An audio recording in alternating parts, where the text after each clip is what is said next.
თბილისის სააპელაციო სასამართლოში პროევროპული საპროტესტო აქციებისას დაკავებული 11 პირის ანდრო ჭიჭინაძის, ონისე ცხადაძის, ჯანუარ ჩაიას, რუსლან სივაკოვის, ლუკა ჯაბუას, გურამ მირცხულავას, ვალერი თეთრაშვილის, გიორგი ტერიშვილის, ირაკლი ქერაშვილის, რევას კეგნაძისა და სერგეი კუხარჩუკის პროცესი გაიმართა. სხდომაზე სასამართლომ ადვოკატების ნაწილის დასკვნითი სიტყვები მოისმინა. დღევანდელ პროცესზე სიტყვის უფლებით ისარგებლა მსახიობმა ანდრო ჭიჭინაძემ. მან სასამართლოს მიმართა და იკითხა, რა კავშირი არსებობდა ორგანიზატორებსა და ჯგუფის წევრებს შორის.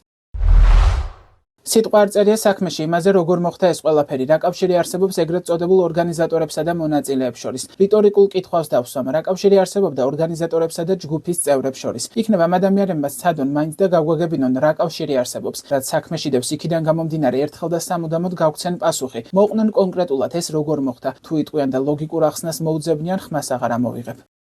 დაცვის მხარე დასკვნით სიტყვებს 5 თებერვალს 12 საათზე იტყვის თბილისის საქალაქო სასამართლოს გამამტყუნებელი განაჩენი, როგორც დაცვის, ასევე ბრალდების მხარეს გასაჩივრებული აქვს. მჟავრდებულების ადვოკატებს მიაჩნიათ, რომ თბილისის საქალაქო სასამართლოს მოსამართლე ნინო გალუსტაშვილის გამამტყუნებელი განაჩენები უკანონო და დაუსაბუთებელია. გალუსტაშვილმა მათ მიმართ წაყენებული ბრალი ორგანიზებულ ჯგუფურ ძალადობაში მონაწილეობა სისხლის სამართლის კოდექსის 226 მუხლზე გადააკვალიფიცირა, რაც ჯგუფური მოქმედების ორგანიზებას ან ორგანიზებულ ჯგუფურ მოქმედებაში მონაწილეობას გულისხმობს, რაც უხეშად არღვევს საზოგადოებრივ წესრიგს. მჟავრდებულებს ორ-ორი წლით თავისუფლების აღკვეთა აქვთ მისჯილი. დაცვის მხარე სააპელაციო საჩივარში პირველი ინსტანციის სასამართლოს განაჩენების გაუქმებას და გამამართლებელი განაჩენის გამოტანას ითხოვს. პროკურატურა კი მჟავრდებულების დამნაშავე ცნობას თავდაპირველად წარდგენილი მუხლით ითხოვს, რომელიც 4-დან 6 წლამდე თავისუფლების აღკვეთას ითვალისწინებს. არც ერთი დაკავებული ბრალს არ აღიარებს.